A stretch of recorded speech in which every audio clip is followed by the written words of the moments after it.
Yeah, welcome to the show, Matt. Thank you. Hey, Diddy. I haven't seen you since 2018, so it's almost been 5 years since like we met. Yeah, that's wild. That's really wild. Like, and a lot's happened last 5 years because Yeah, my sober date's changed. mine as Um, well. yeah, Um, and you were at a year when we met because I think hmm you had to have a year to work there. Yeah, exactly. And I got in there because of, I just knew someone there, and Yeah, yeah, really random set of circumstances though. I was yeah. still in the sober living, I think, when I was working there. No, I went to your house once Oh, you did? Okay. That when was it probably was. right after I moved out. Yeah, it was probably right after then because you had just moved into this place.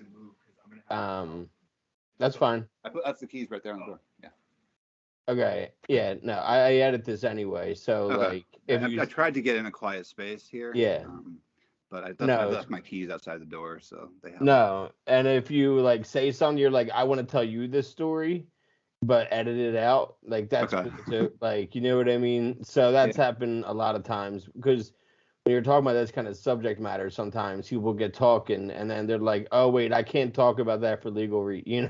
Yeah. So Well, I haven't had anything illegal in quite a while, so well, that's productive. yeah. Well, we never really talked about your story at all. Like we meeting Yeah. hopped. Like for people that don't know, I met Matt. I was like just under 30 days sober when we met. When you started working at the rehab, and I remember that because my 30 day, you had me chair a meeting that you were secretary of in North Hollywood. Hollywood late night. Yeah. Dude, that you told me before, like I was at a bunch. This is before me and you went on a spree of meetings. Mhm. We went on like a wild goose chase of trying to find the most random shit in LA. Yeah. Like yeah, That. we went to the comedy store every Saturday. hmm But besides that, we wanted to take the kids that were like in rehab to the most random spots. And that meeting, Hollywood late night, was pretty fucked up. That meeting, I got shot at. I was secretary of that meeting, and someone pulled out a gun in the meeting. And when I tried to break up a fight that was going on in the meeting. And after the meeting, I had a guy waiting outside for me with a gun, and it came popped two shots off at me, and I had to go to court and testify against the guy and everything. That is wild. I was just telling my wife. I said that was the first meeting I ever spoke at as like the Yeah. main speaker, and he said, "Listen, they're going to be rowdy, and they're going Yeah. to haze you, and they're going to yell shit, and they're going to be crosstalk, and they're going to talk shit on you to each other out loud. Like, be ready for it." And I was like, "If you're letting me do this at 30 days, I don't give a shit, dude. I was a comedian. I'm used to being Yeah. heckled." I like that. It's natural being heckled and having like some crosstalk because you feels like almost you're talking to yourself. Like I don't care if you guys want to listen or not. Like I'm gonna stand up here and do my thing. You know. Exactly. So we're gonna go off topic a bunch of times since we had some history. I already know that. So let's start with what was your drug of choice? My drug of choice was heroin leading into fentanyl, and it was like an 18-year stint on between like with that. 18 years. I had a little bit of sobriety in there, maybe some few months here and there, but How never old was. are you now? I'm 36. That's right, we're the same age. So Uh, anyway, yeah, yeah. your stint was 18, but like, did you drink beforehand, or were you a drinker at all, or was it just like straight up? No, I want to do some dope. Um, it was sorry there. Trying to get zoned in. So when I started, when I was a teenager, I started drinking, smoking pot, all that stuff when I was like 12, 13 years old. And I still had that thing where I drank differently. I smoked weed differently. I felt different. Um, and then, like as soon as I found some harder drugs, I went back to my friends almost like, look what I found sort of thing. Like I found this amazing treasure. But they were all normal, so they didn't get it. They thought I was insane. I'm like, hey guys, I just found this thing called heroin. It's fucking great. You guys should all do it. And they looked at me like, what? We're just stoners. Like, Yeah. get out of here, bro. um, But and I can now. Where are you? Are you like an only child? Are you the oldest, youngest? I'm the oldest. I have two younger brothers. Um, Okay, and how are they? Are they normal too? Like, none of us are normal. They're one of them is none of they're both doing well right now, but mm, more mental health sorts of things. Like okay, nothing like yeah. that's No, I meant like normies in general, but yeah, I know what you yeah. mean. So you're the oldest. Are you like obviously setting a tone? How much older are you? Like I'm 9 years older than my sister, so she Oh, was a young kid. so it's 3 years and then 2 years. So my middle brother is 3 years younger than me, and then the one below that's 2 years younger. Okay, that's So how it roughly is with me and my 5 brother. years. Where'd you grow up? Van Nuys, Sherman Oaks area. Okay, so you Yeah, are from LA. yeah, from LA, one of the few. From here, born and raised, and then I just kind of I have moved around though. I lived in Atlanta for a while. I lived in Mexico for a number of years.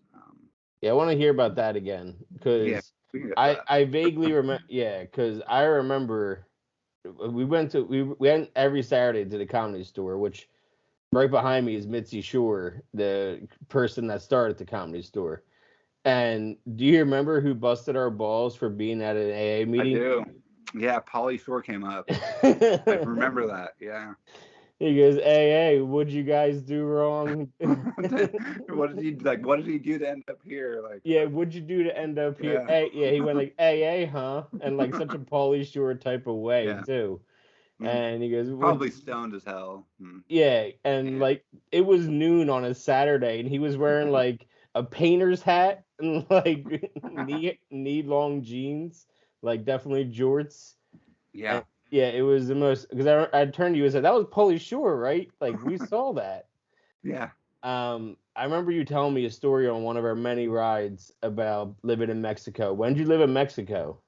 So I lived in Mexico. I think it was around 2009 to 2013, somewhere in that range. So in your early 20s. Yeah, early 20s. And yeah, Any and then, any sobriety or is this like no, there was you zero going sobriety out there. zero? No, and for you 0 to 18 to 23, just I'm going hard. Oh, I went hard that whole time. So I was in Atlanta before that. I was at a methadone clinic and I was trying to get sober, but I was using heroin while I was on methadone, and I could not stop. I wanted to stop, and I thought like getting out of the country might help, which was the craziest idea because I knew what I was getting myself into down in Mexico. And I left and I just got a U-Haul, put everything in my U-Haul, drove down there, and By yourself. with my fiance at the time, Okay. and my like ride or die at the time, and Is then she was she so she was doing it with you. She wasn't. yeah, yeah. Mhm. Okay. But All we right. detoxed on the drive down there. It took us 5 days to get down there. We went to Sonora. We were in Sonora, Mexico. And once we got there, we were like, something's missing from this piece. What's that piece? And that piece was heroin. It's like, we just brought ourselves somewhere different. And it's not like anything's changed within us. So we went on a search, and there was none in my town because my town I lived in was cartel run, and they didn't allow, hard drugs like that. It was like, they only allowed like tourist drugs like weed and cocaine. So I had Okay. to like drive up to the border, pick up drugs, and then drive back down south, which everyone drives north across the border with drugs, but I was taking them deeper back. You were in Mexico Yeah. coming to the US. The only time you drive north for drugs is people going to Canada. Yeah. I live closer to Canada than you do, but I know a lot of people take trips up to Canada to get the cheaper drugs all the time, especially insulin, how cheap it is up Yeah. there, that it's worth That. driving. I've heard about that. So when you go to a new place, I mean, no one's moved more than me. I moved 30 times in like 18 years. So I know exactly what you mean. The problem is you get to that new spot and you're like, yeah, okay, I just went X amount of dates without getting high. I can probably go without it. And then like 12 hours later, since now you're thinking about it for constantly and you're just OCD about it, you're like, no, I'm on a mission now. I'm gonna find it. Yeah. Yeah, and I did. It was a bitch to get at first. How far is that ride from where you were To to the like, border, yeah, it was like 7 hours, 8 hours maybe to each the town. way? Yeah, each way. Yeah. But you were like you weren't coming back into Mexico with like a day's worth of like dope. You were coming back with like No, so I never drove into the U.S. I would just drive to the Mexican side of the border, and I'd pick it up on the Mexican side of the border and bring it down. So I never crossed the border back into America when I lived there. okay. So Okay. the border towns were like stash spots for all the drugs for the cartels waiting to move their shipments up. So you go drive to the border towns. With the one I went to was called Los Algodones, and that's where I would pick up my stuff. And then I would drive it from Los Algodones back down to where I lived in So Sonora. you would get yourself a couple months worth. Yeah, I'll do that. And you would actually, you're one of the few people that I've ever talked to that was able to actually make it, like space it out. Yeah. A lot of people I know wouldn't be able to make. I know I would never be able to buy a 30-day supply that lasts in 30 days. I It know never that lasts shit's as gone in it's six never gonna days. last as long as you want it to. No, no, it's always like a really long. Because I drove 2 hours to get my shit, and it was sometimes the longest 2 hours of my life. Was doing that ride. I'd be sitting in traffic, just sweating, throwing up into a bag. Like Yeah. I lost my whatchamacallit in sobriety. What do they call that? Your your fucking gallbladder. Oh shit. Because of being like I was throwing up every single day almost, and it was always bile. Because I had nothing in my stomach. So that fucked up my gallbladder so bad that 2 years into being sober, I was on a bed telling the doctor, don't give me anything. Like you can't give me anything. Like I'm like allergic. Yeah. And I wake up and I first thing I said to my wife was, I feel high. She was like, no, like that's just the anesthesia. And the doctor's like, oh, we did have to hit you twice with fentanyl and once with Dilaudid. I'm like, Yeah. dude, do you know what's gonna happen to my body? I'm gonna go in precipitated withdrawals. He goes, no, no, you're not. It's been 2 years, you said, right? And I was like, yeah, but it still doesn't change the fact that my body's gonna react to it. It will. And Yeah. it was an outpatient surgery. As soon as I got out the door, I was throwing up. Oh. I threw up for 18 hours straight. I called my 80-year-old grandma. I'm like, when you had your gallbladder out a few years ago, were you throwing up? She was like, no, I was vacuuming.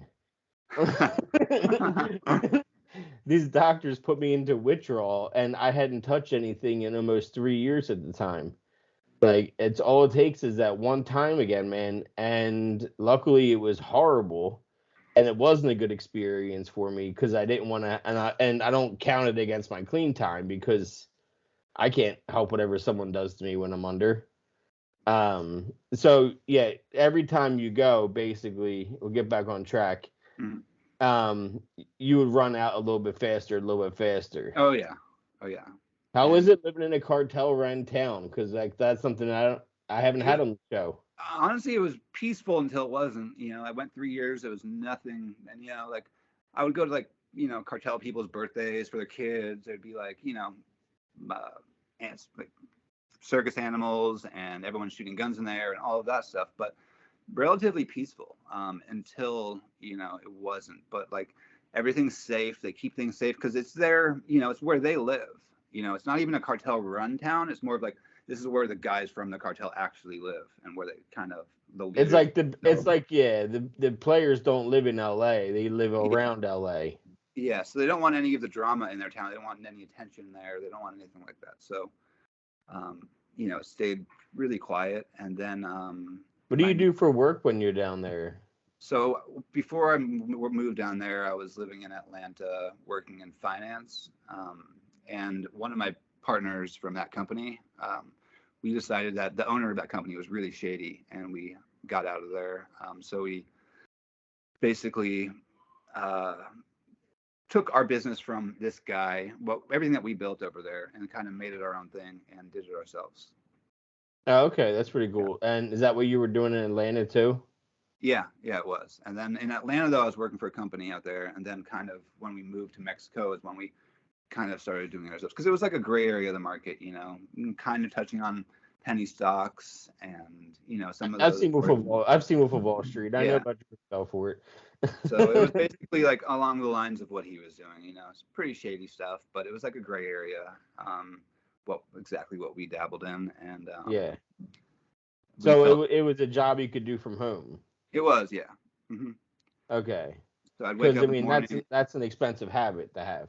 Yeah, absolutely. But I had a beautiful condo on the beach at a resort, and I had a golf course at the place I lived, and I could get out at night, Oh yeah, I'm golf sure. balls. I was like beachfront property. It was beautiful, You're but making very U.S. depressing. money living in Mexico. Yeah, right. It was So really. that It was like I was living like an old man, though. It's kind of what the problem became. It's like I had no one to speak English to. I had no friends. I had nothing that I could. I wasn't living like a life. how long did the girl stay? She stayed with me the whole time up Okay. until we then after that we ended up coming back to LA together. Okay. But Now, what was the like? I know the one time that it wasn't peaceful, but can you refresh my memory? yeah, so I basically like at 3 years into living there, my neighbor was in the cartel, and he was like a kind of a higher up in it, and we wake up in the morning, we hear helicopters and machine guns from the helicopters. So I go out to the window, and there's 2 helicopters firing their machine guns at my neighbor. So I was in the beachfront condo. My neighbor had like like a little villa basically, and they were just firing, and then he, I guess, had some snipers positioned around in other condo units that were started shooting back at the helicopters. So it was like basically, it lasted about 6 hours, but there was like.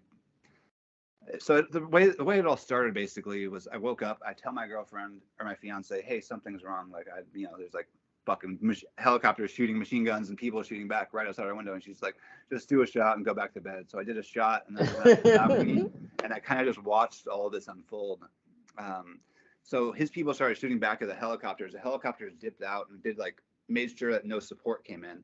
And you could hear cars being blown up because they were out front, and the cartel guy was calling for support to help rescue him, and they were just blowing up cars out front of my place. So on the beach side, they ended up having like a landing, like like storming like Normandy, D-Day sort of thing, where those landing vessels come onto the beach, and a bunch of soldiers got off, and then they stormed his little villa, and then a bunch of people were killed. It ended up being, I think. They said that they killed him, but the talk of the town was that he escaped through a tunnel. And the military said, military of Mexico basically said that they never showed his body, because they displayed all the bodies of the cartel members afterwards, except for his. And they said, oh well, we shot him, but his body was dragged by his friends through a tunnel underneath. So it was like basically a tunnel going from his villa underneath my place where I lived, and he escaped essentially, alive or dead, I don't know. I was gonna say, what do you think? Do you think you knew the dude? I think he made it. Yeah. Okay. Because the military showed all the bodies, showed off like, don't fuck with us, And they definitely wouldn't have. They definitely wouldn't like. I understand what they're trying to pull is like, oh no, he's dead, but they brought him with them. Yeah, right. I don't see that happening, because they would have tracked him. There would have been something more. So he's probably hiding away somewhere, still up to no good. He's pretty high up. The reason, then a bunch of news articles came out about this, and I guess the reason why was because supposedly he was responsible for killing one of El Chapo's children. And he worked for El Chapo, and there was I don't know if you want to leave this in there also, by the way, but no, it's just staying in. So if you on his Wikipedia page, you'll see it. But he basically ran the assassination unit for El Chapo and was like the head of their military wing, and then kind of murdered one of El Chapo's kids, tried to go off and do his own thing. So it's the word around town was that El Chapo had the military do a hit for him and told the military where this guy's location was, and the military came in and took him out. That all adds up. Yeah, and it was really fucked up, because I went out and I took. Can you say his name? The guy's name? Yeah, his name was. I don't care. His name was Macho Prieto. Macho Prieto. So if you want to do an image on that, they will definitely find. Yeah. Because I've done it, because you were like, no, look it up. And I saw the pictures of the cars blown up and shit. I remember that story. You're like, do you want me to leave this in? Yeah, I wanted you to tell this. Yeah, it was bonkers, and that kind of actually fucked, my distrust for the government and the systems and all of that, and kind of being an anarchist or a rebel, because it was so fucked up. I would say they maybe killed about 6 people that were in the cartel, but when I went outside, there was about 20 bodies of innocent people on the road, you know? So if you look at any of the news stories, it says there's 5 or 6 people died, but they didn't count any of the innocent people that were just driving on the road who they fucking killed, They created a war zone and a really quiet, it's not even like it was in a town known for violence. No. Like you said, it's a really quiet, chill town. It's a fishing town, yeah. and there was like fishermen on the road. I saw their trucks littered with bullets. Bullet holes everywhere, blood everywhere. Like people bringing in their catch in the morning. Just workers. And If you're sober, you probably would have been dead. if I was, yeah, well, I think yeah. since you were so high, you didn't know what the fuck was actually happening, and all you were doing was just taking it in. Whereas if you're sober and you hear gunshots, you're like, "Fuck, I'm running to my car and getting the hell out of here." And if I would have done that, I'd been done. Yeah. That's what I mean. Yeah. So that take Yeah. that for what you want. Yeah. It actually gets even crazier because I did try and walk out because I wanted to take some pictures or film what was going on, and they had American agents positioned in the lobby and downstairs, so because they knew American residents were there, and so we could not leave.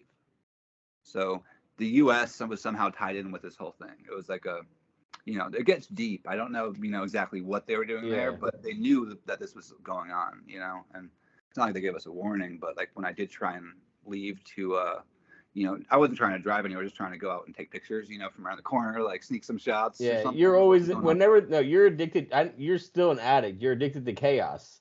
Yeah, when I was working at High Sobriety, there was I was on the phone with my sponsor, and I was just outside of a 7-Eleven, and some guy put a shotgun to his head and blew his head off. Like weird shit like that just happens to me. Like it's just chaos surrounds me at times, and but it's kind of how long did you stick around after that happened that you were like, okay, maybe it's time to try getting sober? Or was going home first and then sobriety? So that happened, right? And then they did a crackdown on the town, and then I got arrested for trafficking a couple weeks later when I was bringing stuff down back into the town where I lived. And I got taken to jail, and I had to, I had a couple of local businesses out there. I had to sign over everything I owned, basically. I had to give it all up. And at the courthouse, there was 3 of us, me and my fiance and this guy, Chino. And Chino got 8 years. My fiance and I were able to bribe the judge, and they had a car, like a limo, waiting for us, outside the courthouse. So they basically shut off all the lights in the courthouse, and we're like, what the fuck? They're going to murder us. And my fiance and the guards like started laughing, like chuckling. I'm like, what the fuck's going on here? And then he's like, all right, come this way. So he escorted us out through a side door, and there was a car waiting for us. We get in the car, they dropped us off at the border, and they said, don't come back. And I just had to give up everything I owned out there, my business, and, condo. Yeah. It was worth it, dude. I mean, 8 years in Mexican prison. Yeah, man. That would not have been fun. So, and especially for trafficking charges, you're doing exactly what even the cartel doesn't want you to do. Oh yeah, I know. And if they would have caught you trafficking, you'd be even in more trouble. Yeah, absolutely. The police got you caught. Mm-hmm. So you come back to the States, and you're with your fiance. You obviously haven't gotten high in a couple of days because you've been in jail and traveling and shit like that. Mm-hmm. So how soon before you're back in hometown LA are you hitting up somebody? It took about a month to get back to LA, but so I was stuck in Imperial Valley. My fiance at the time had like a mental health crisis, and I was down there at the hospital with her, and then we get back to LA, and we get an apartment, and we both get jobs, and we're right back to Houston. Like the day we got back to LA, we were trying to find dope. We're down on Skid Row. We just went down to Skid Row because we didn't, my old contact in LA. It's been so long since I lived in LA because I was in Atlanta for a number of years, and then Mexico for 3. Yeah, and I get back to LA, and right away I got back into using, and sobriety wasn't even a thought. It wasn't even like I've accrued these days. I'm gonna see how long I can go, and that wasn't even like a piece of your mind. No, it wasn't, and that came because I was in rehab. I went to BetterHelp and another rehab facility when I was like 18 years old, and I was, and I even went to like an adolescent place as well. So I'm familiar with the program, and I like, when I was 17, I was like smoke cigarettes outside of the meeting, but I was like, this isn't for me. Like I'm not ready, Never worked my steps, never worked a program, didn't know the book at all, didn't know anything it was about. I got to know some of the words and the language that was used there, but like Yeah. my ears were open, but my mind was not. It wasn't ready to accept those certain things. And then, after a couple years of getting high out in LA again, we decided to go to rehab. So she went to BetterHelp. I went to another treatment center, and I relapsed. Like I've been to treatment so many times. So, but your first time going to like now a rehab as an adult who's been doing dope for years, what is your inciting incident? What was it that was like, oh, I need to go get some fucking help? I was very depressed, so I was like on the borderline of being suicidal. Back then, it didn't get so bad, but like later in my addiction, 'cause it took me years from that point when I first went to when I actually got sober to like, and my depression and my suicidal ideation just got worse and worse and led to suicide attempts and all of that stuff. But it was really my depression and my mental state was just breaking down. I was, getting arrested out here, and the fear of getting arrested, being kicked. I was doing return fraud or whatever type of fraud I could to make a little bit of money just to get by. So Yeah, because you're a finance guy, so you know some of the do's and don'ts, but also you can talk shit and kind of like how to sell anything to get yourself something. Yeah, well, I didn't have to, like, that's why I hated the scumbaggery of the finance world. So that's why I got out of that and haven't done that since.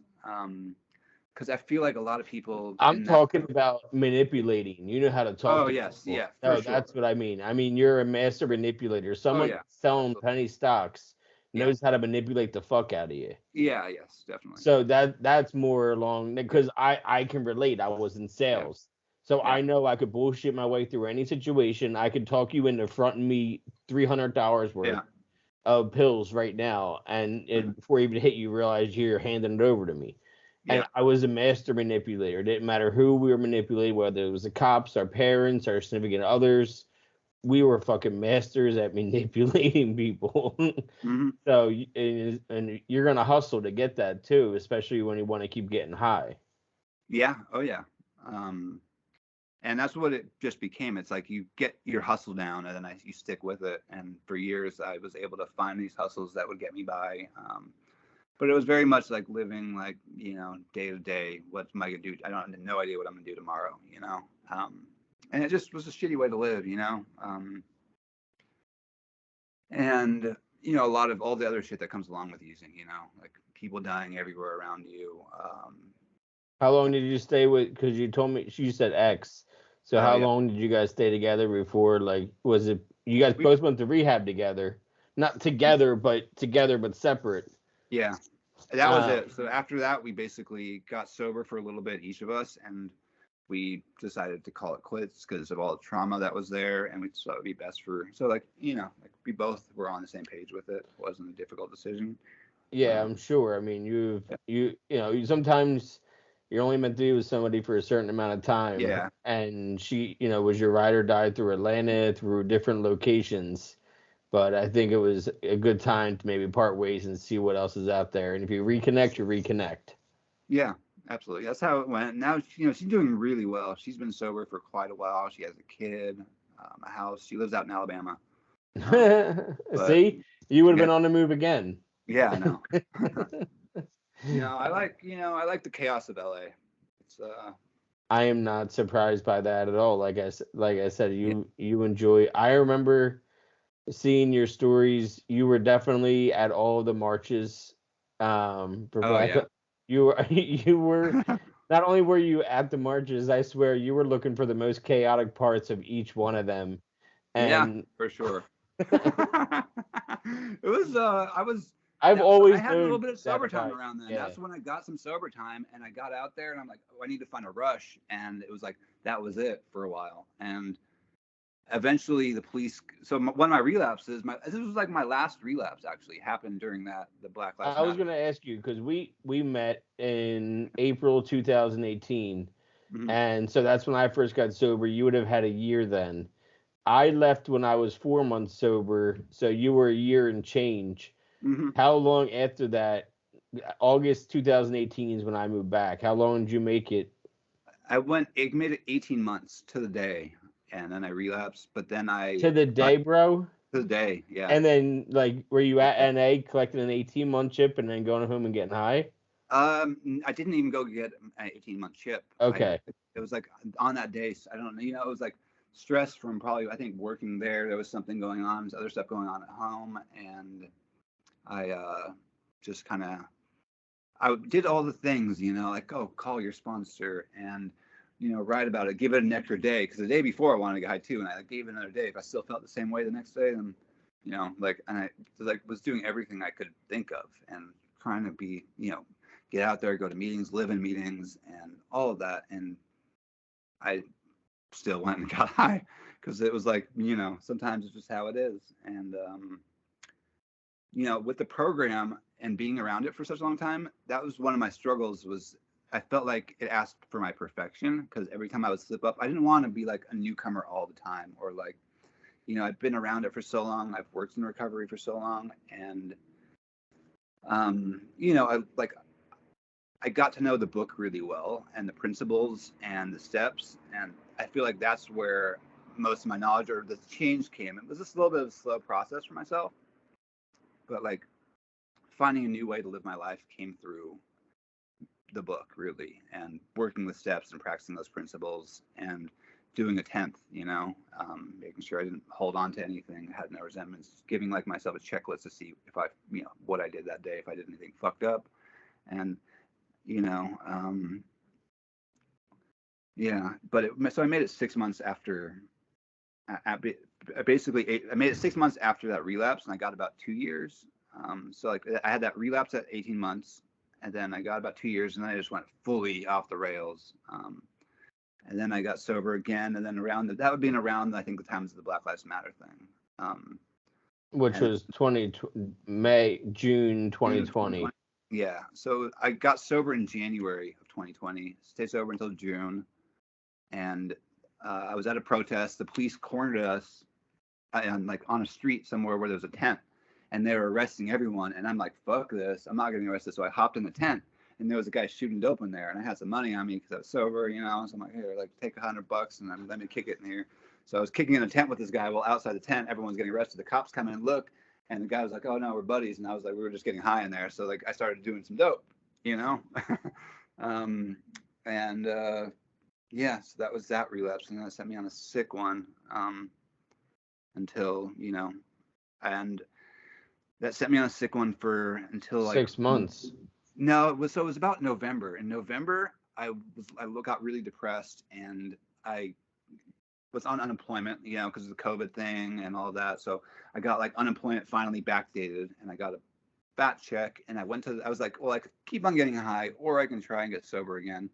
But like, I don't have money to go to rehab or anything like that. So I went to the LAX with my unemployment check, and they had like 3 flights going at the time during COVID.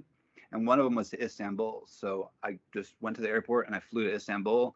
And I was like, I don't know where the hell Istanbul is. I don't know anything about what I'm doing here. But I flew out to the Middle East. And from there, I got on a bus to get to the Syrian border. I was trying to get into Syria so I could like fight with the rebels. And I was like fucking batshit crazy.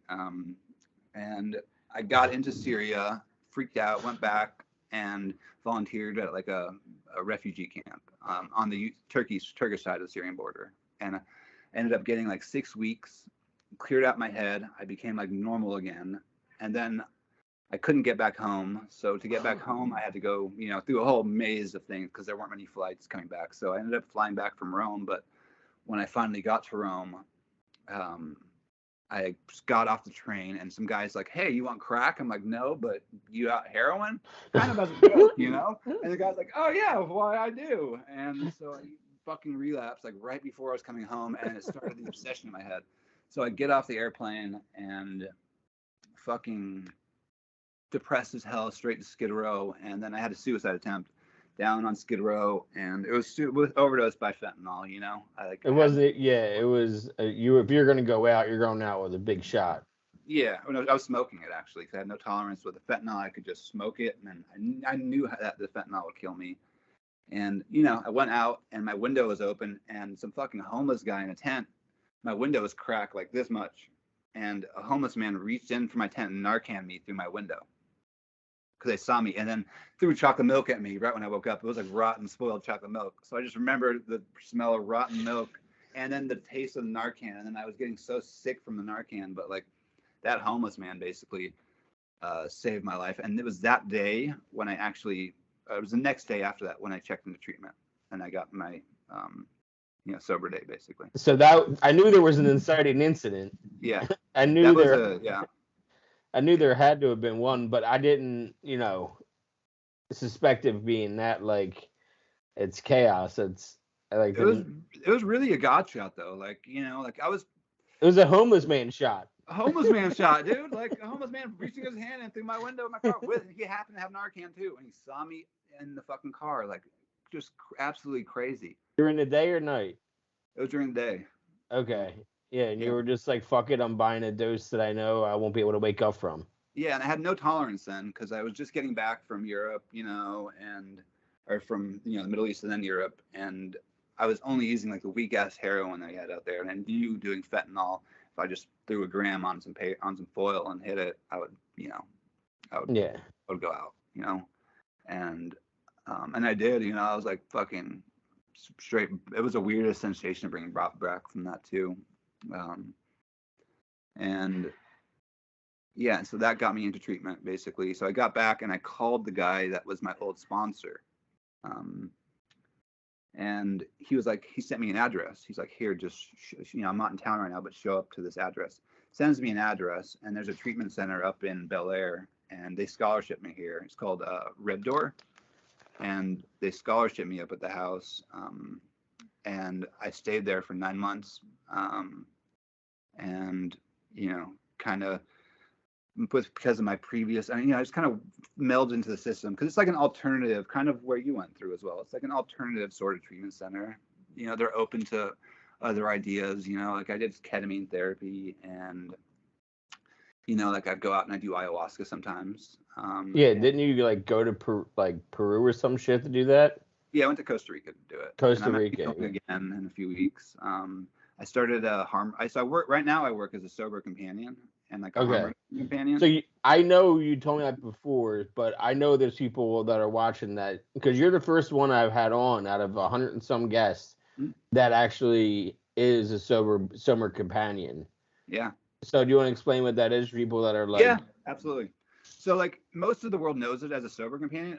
I consider it a harm reduction companion. It's basically what it is there's an individual that wants to get sober, doesn't want to check into rehab, and we can basically bring a at-home detox to you. So you're at home, and it's kind of a private sort of thing. So some people, for one reason or another, maybe they're a celebrity, or maybe they just don't want to go to rehab and they haven't had the best experiences and they want to detox in a hotel room or at home.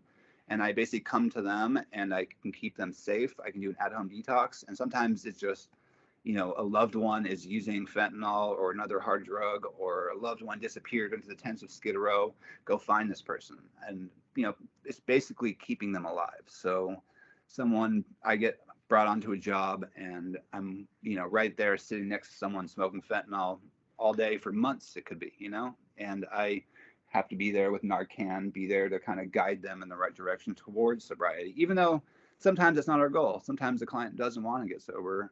Sometimes the person just trying to find a better way to manage and live their lives with, whatever it may be. And what I've seen is having a companion with you, even if you don't have the initial intent of getting sober, but having a sober person with you that is sober will influence your thinking and kind of change the way that you perceive things. Because it's a very powerful statement to have someone like me, a gnarly junkie, sitting next to you smoking fentanyl, and I have, I don't have any desire to do that. It's just not like it would blow my mind in addiction. Yeah. Like if I was snorting a bunch of pills, and I had somebody with me who wasn't, it would be like, why am I even doing this? He can be in the room and just watch me, and he's okay with that. What am I even doing? Yeah. So we build that around them, and it changes their mind, and they're like, whoa, like, why am I doing this? Maybe there is hope. Like for me, that big inciting factor too was seeing someone crazier than myself get sober. Because years ago, when I didn't think AA would work for me, I was hanging out with this chick, and I was like, this bitch is fucking crazy. And I saw her go through the whole steps and fucking change her life completely. And I was like, somehow, like I saw that like psychic change, or that, like, you know, that mental, so her spirituality change, all of this change in her head. And I was able to witness it and seeing It, it, beautiful thing. it reminds me of Jules. Mm. Jules loved that Yeah. chaos too. She was on my show live actually, about a year and a half ago. I had like a meeting center for alcoholics and, you know, for NA and AA. And I hosted meetings every day, 7 days a week. I kind of modeled it after the West Hollywood Recovery Center that you used to take me to. Mm-hmm. Yeah. And I had a podcast studio in the back, and I would do my interviews there. We eventually had to give it up because of finances, and my wife got sick with MS and shit. So like we had too much on our plate to be trying to keep that going. And no local funding, because who wants to fund a bunch of addicts to stay in their town? Yeah. So no businesses were doing. What's the town that you live in, or where do you live? I live in Bloomsburg, PA. It's Okay. probably about like 45 minutes west of the Poconos. Got it. Like everyone's like heard of the Yeah, I've heard of it. Yeah. And Jules actually, when she drives on her tours to New York City, she drives through my town. So whenever she comes through, she'll stop off the highway and we'll hang out. Like the one day we went painting for 12 hours. Like, so, and she told her story, and it reminds me a lot like you, like moving around and chaos is everywhere. Yeah. Like, and it kind of just follows you. Then you realize, like, oh, it's like that meme. Am I the problem? Yeah. Yeah. Absolutely. And you know, like that's part of what makes you want to get sober too, because you can't live like that forever. It gets exhausting. Yeah. And you can still be a little bit crazy or off, but like I have such a peace within me, and I think like that comes with, you know, the job I do, having to be able to like be calm around some crazy ass situations, whether it's someone overdosing or, you know, whatever it may be. So what is different now that you can, because you couldn't even be at a fucking rally at a march and not want to shoot dope. So how is it that you can be in a room with somebody now who's doing your preferred drug of choice, and even your preferred, like for me, snorting was my preferred method. I was addicted to snorting just as much as I was addicted to the actual pill. You know what I mean? Yeah. So how is it watching somebody smoke, which was something that you did?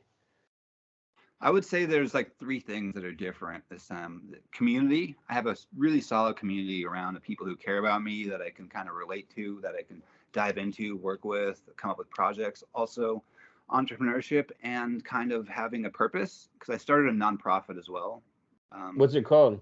Overdose Prevention LA, or Overdose LA is the short name for it, but Okay. Overdose LA, ODLA. Do you have the link? Yeah, I can send that to you. Yeah, no, so if you're listening or watching, if you go into the description, there's going to be a separate link just for that. Yeah. So what's that nonprofit about?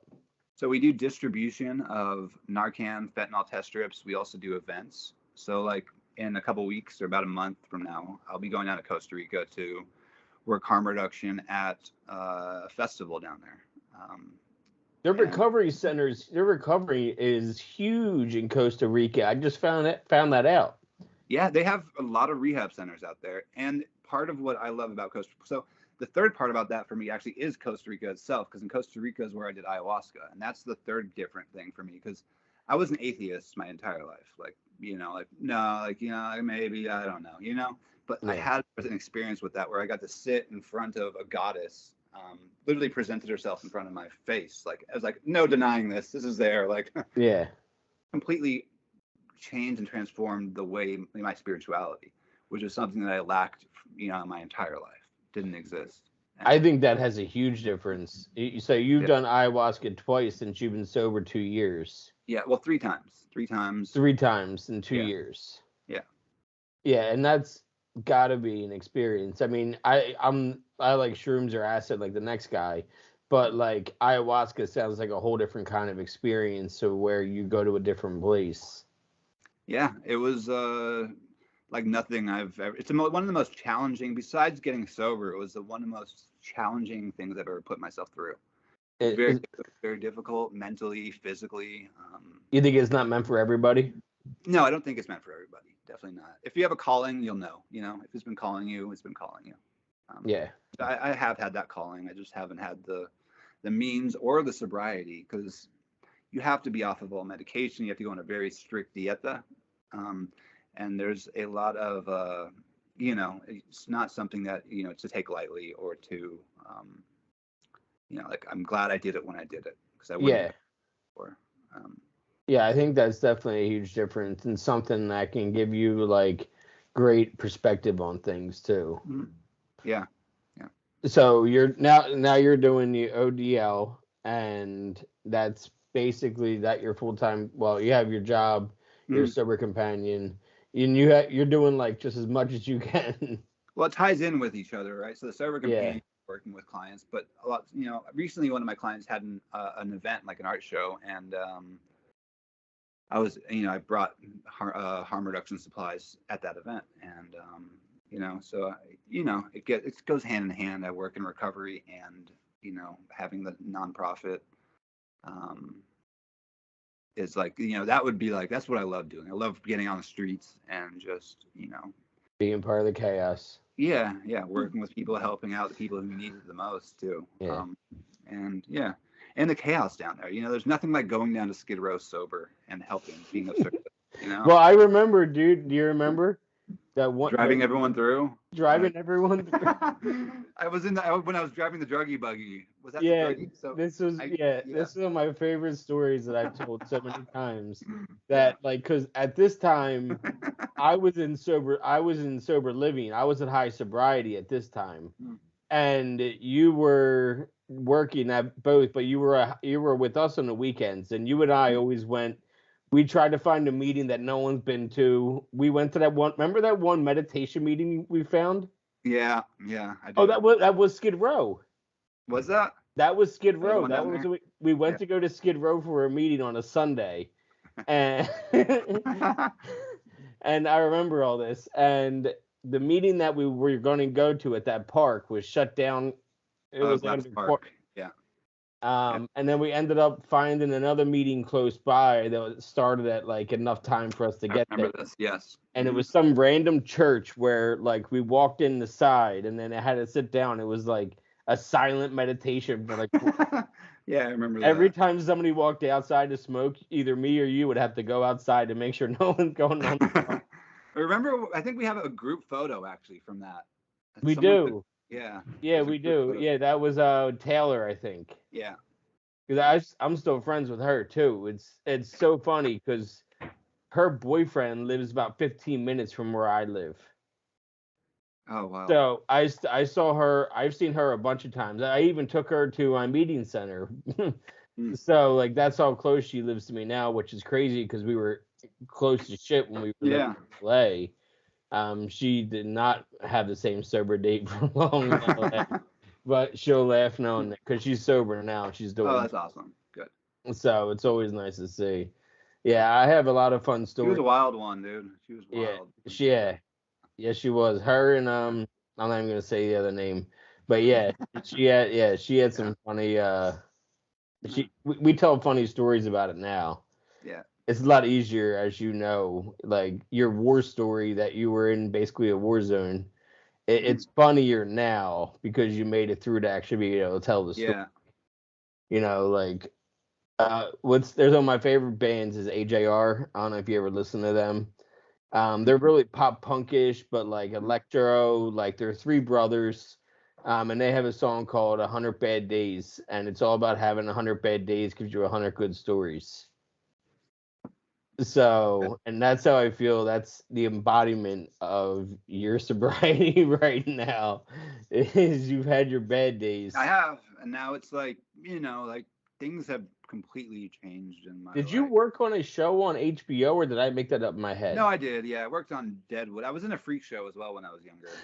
Wait, how did we skip over Freak Show? Yeah, and working for part. HBO? Didn't you like win like an award technically? Yeah.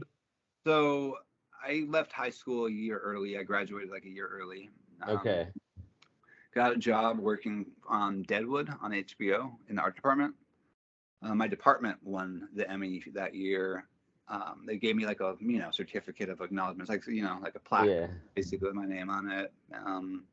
We won Outstanding Art Direction in a Single Camera Series, our department. And Okay. on that show, there was a freak show that came to film on the show, and I was like, oh, by the way, I'm a contortionist, so I started rolling around with this freak show, and they like lived with me for I few forgot months you could do here. that shit. Yeah, and we had Go ahead, give the crowd something. Give them I something. can't anymore. You I can't. can't? No, maybe I've gotten old, or it's that I go to the gym a little bit. Even though I'm still scrawny, I've like I Lost can't. your I can do like a little bit, like the basics. the basics, but like very basic, Yeah, I mean, I that even now I'm like, fuck that. Yeah. But back then it was crazy. We would play at the Warped Tour and all these parties, and we had a blast, though. So that was like very early on in my addiction too. That was With the freak 16. show, I mean, you're a carny. I mean, there's drugs there. Yeah, definitely. Yeah. As long as you're showing up to work to contort your body, they're gonna make sure they're paying you for your drugs, even if they know where it's going. Yeah, and it fucked up my head too, because I'm still in high school. Like all my friends are in high school, so I'd go to my friends' high school parties and I'd bring the freak show along, and we would show up with these totally normal high school kids that are just like having like a little high school party, and we were all on dope, doing fucking drugs, like hard drugs, and we'd like come and fucking do some crazy shit and freak everyone out and Bring the bring the chaos. Yeah, they're like, what is wrong with Matthew? Where's the Matt I knew from sixth Yeah. grade that I had my first drink with? Yeah.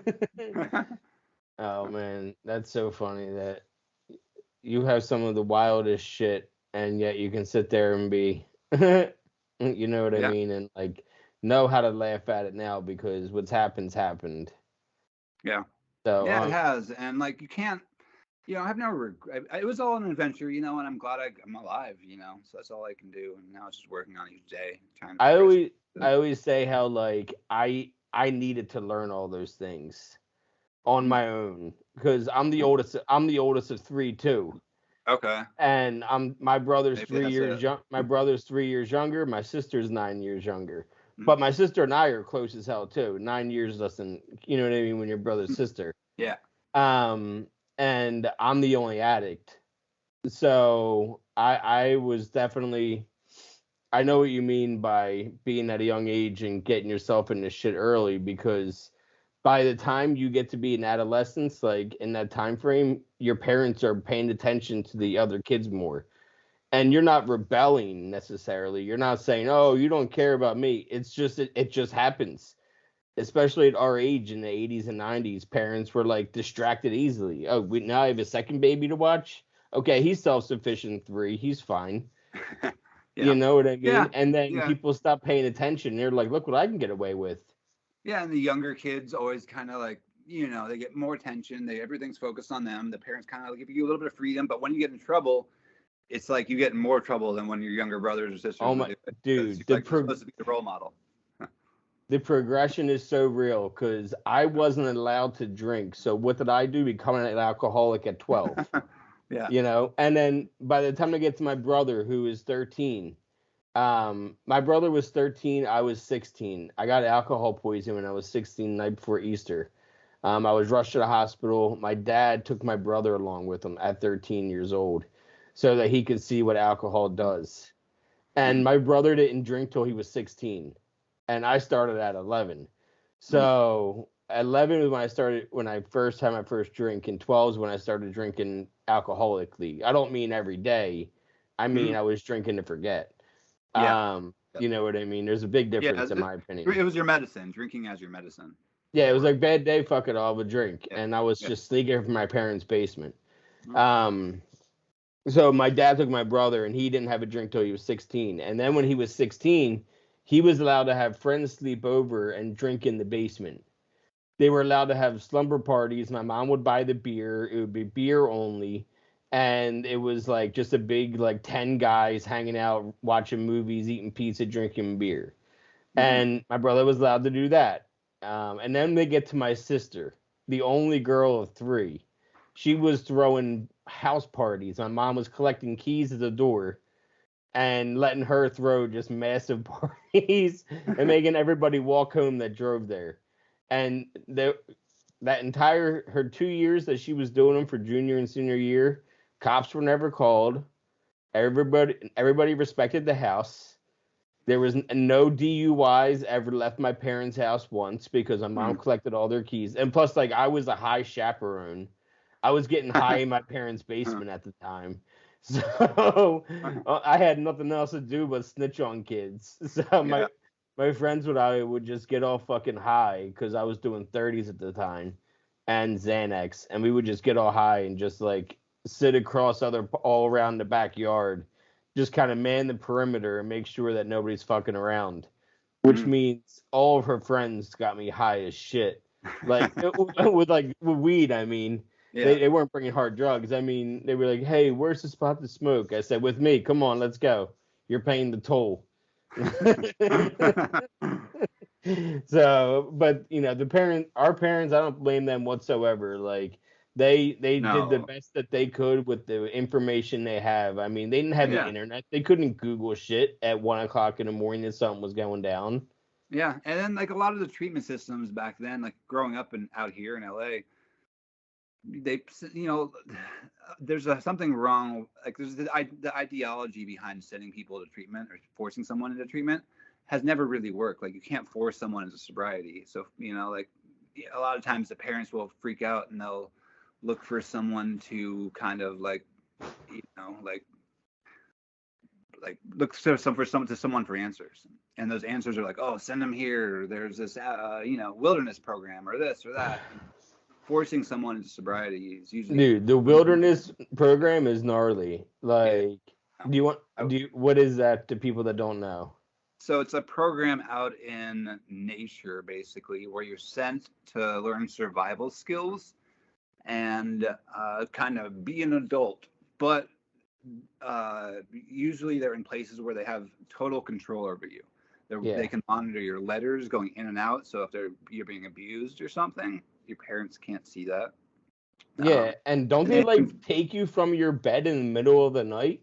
At times, yeah. At times, I mean, that's happened. I know people that. I know people. That's what I'm saying. Like, two different people have told me that they were just, like, ambushed in their room at like 1 o'clock in the morning, like they were being kidnapped, and they weren't allowed to bring anything. Yeah, just completely snatched, and you're like a child. Teenagers. They're teenagers. You're a child. They're not adults that this is happening to. No, this is traumatic, because then once they put you in the care of someone else as an adolescent, they have complete control over you and what you do and where you go. And I was sent to a place like that. So I went to a wilderness center in Louisiana, and that's just right before I got to, so this was like, I think I was like just about to turn 18 or something like that. And I ended up sneaking out of there. There's some guy, my roommate was graduating, and he was a dentist or something like that, or dad was a dentist, and they came to pick him up. And I don't know the whole story behind him. He had like a really weird relationship with his family, but somehow he got his family to allow me to sneak into one of his luggages, because I was, I could contort, and I got into the luggage. God. Yeah, I got into the luggage. I went to the trunk of his car, and he dropped me off in like Monroe, Louisiana, and I came home. Took a bus? No, I took a train. Yeah, it took a while because my parents wanted me to go back in. I refused, so I just kind of bummed it around until my parents would like kind of let me come back to town. Yeah. Yeah. And then you came back and you got right back into what you were doing anyway. Yeah. And then I was in another wilderness center up in Montana. And at that one, it was like negative 20 degrees on the day I escaped. So I was there for like 3 days, and I was detoxing. And they were like, no one's ever escaped from here. And they got fucking cows, and they're like herding them in. They make you work on the cows, pick the icicles off of your fucking cabin. And nobody's ever escaped. And I put on, like, I wrapped myself in all the blankets I could find, and I just walked down to the road, and there was a truck driver coming by, and I was like, I hailed him down, and he was like, where the fuck did you come from? And I was like, I was in an accident cross country skiing, and I lost my friends. Can you take me to the nearest town? And I went to the nearest town. My parents were like, you have to go back to that treatment center. I was like, no way. So I ended up staying out there in Kalispell, Montana for a minute until I could get back. Yeah. Yep. So I had a couple of failed attempts to get me sober when I was younger, so that's why I have like some knowledge of the program. I think you rival me with how many moves we've had in different places. Because like I've lived in 5 different states in a matter of like 13 years. I've lived in 5 different states and I moved 33 times. So, but I think the only person that can rival me. So, did you move around as a kid, or did you stay in the same place the entire time? No, so when I was under 18, I would always make it back to LA. Like I would go to these wilderness centers, but then I would get back, No, but I mean, like, were you always living? Did you grow up in the same house, or did you move around LA? No, I moved to a couple houses. So my parents moved around to a couple different houses. They moved from Van Nuys, Sherman Oaks, and then I moved out to Northridge, and then to like Santa Clarita, so I've been all around LA, and then eventually I moved up to Atlanta and then Mexico. Yeah, those are the only places I've settled. It's the only places I've been in a lot of places, but I've really only settled LA, Mexico, and Atlanta. Yeah. Well, dude, it's awesome catching up with you. It's been a while, and I'm glad that you reached out. I forget why you reached out. I post random shit, so. I saw something. Yeah. You saw one of my podcast videos, and we started talking again. I'm like, you got some sober time? All right, let's. Because the first time I ever talked was because of you, so I've always wanted to have you on, and I knew you always had crazy stories. Because, like, literally, the name of this episode is the one where Matt's causing chaos all over. Like, yeah, like, yeah, it was a lot of, and it's things are so different now. It's peaceful. I I'm get to work and help others, and I just keep things simple, and I kind of have to, I still have to remember to take time for my own mental health because, working as a companion, and a lot of people, as a sober companion, like, oh, sober companions need to have a decade sober or this or that. I have a couple years, but the thing that a lot of the sober companion agencies forget is that, like, a lot of these people a decade sober, they're not gonna so you send someone down to Skid Row with someone that's smoking fentanyl in tent, or go find my kid in Skid Row smoking fentanyl.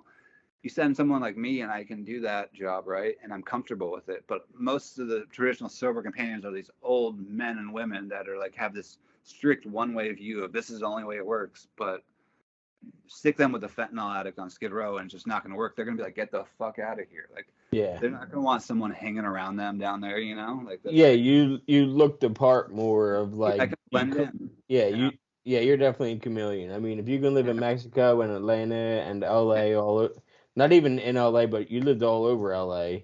Yeah. Because you were living, I think, in North Hollywood when, like, does that sound right? Oh, no, that wasn't North. That was East Hollywood. East Hollywood. I was in East Hollywood at the time. Yeah. Yeah, because I Ubered there from. I was at Western Melrose back then.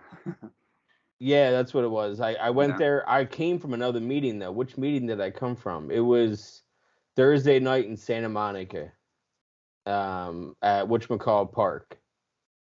You know what I'm talking about? La Cienega Park?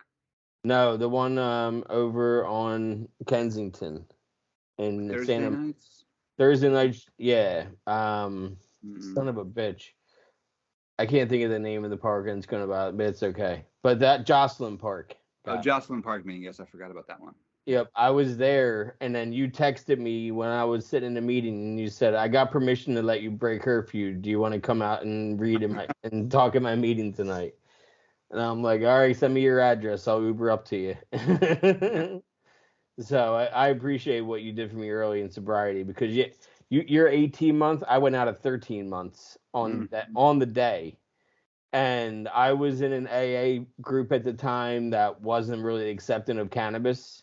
And we met while I was at high sobriety. So, like, obviously you're a proponent. You talked all about harm reduction tonight. And one of those things is marijuana. And I still use it to this day. And you were cool with that. And you understood that. And you still let me speak at a meeting. But in conservative Pennsylvania, they're like, oh, get the hell out of here with that. Even a lot of places in LA, you got to find your circle, your clique to run with, Yeah. Find your community, having that little community is so important. Yeah. Yeah. But I went out on my 13th month. I didn't go in and get there's no chip you can get for 13 months. Instead, I stopped off at the liquor store and got like a 6-pack of Twisted Tea. Like, who goes out with Twisted Tea? That's wild. Like, yeah, I never even had a Twisted Tea. I don't even know what they taste like. They taste like tea with alcohol in them. Simple. And but I never did pills again though. Like, besides like the doctors injecting me with fentanyl, I still stayed away from my main drug of choice, the oxys.